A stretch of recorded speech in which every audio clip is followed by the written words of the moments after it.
This is Scott Drake. Welcome back. When assessing risks to your financial security in retirement, healthcare costs usually top that list. But there's an even bigger danger that is often overlooked: long-term care costs. My guest is Jim Tewalt in Glendale, Arizona. And Jim, it is good to see you. Welcome back. So the latest studies now indicate that 70% of all retirees will at some point need long-term care. That sounds like a big problem. Well, I think it is a big problem, and it's certainly one that you are going to want to address as you sit down and put together a plan for your finances for the future. Well, Jim, one option to handle this problem is long-term care insurance. Can you talk about that?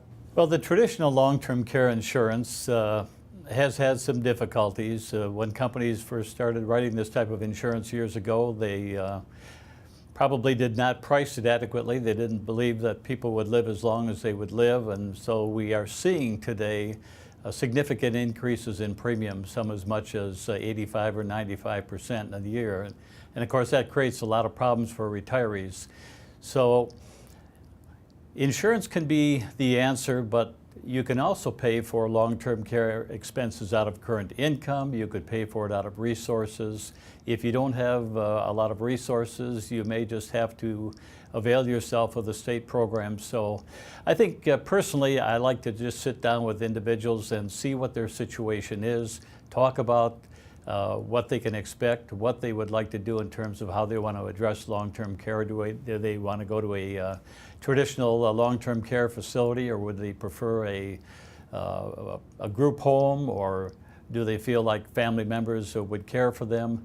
Once we talk about those issues, then deciding how to solve the problem, whether to use insurance or whether to use some other means, usually becomes pretty clear.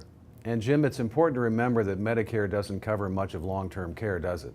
It really doesn't. Medicare provides some very limited coverage, but only in situations where it's acute care. It's not going to cover the normal long-term care type situation.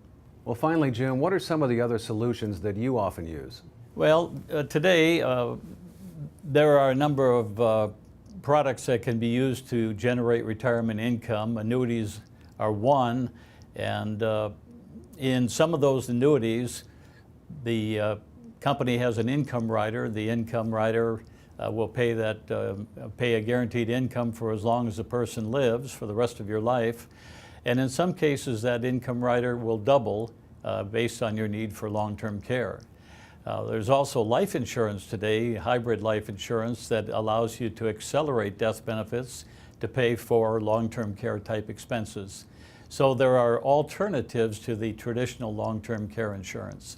Great, Jim. Thanks again. Thank you. I appreciate it, Scott. Very nice to be here. My guest has been Jim Tewalt in Glendale, Arizona. Thanks for watching Retirement News Online.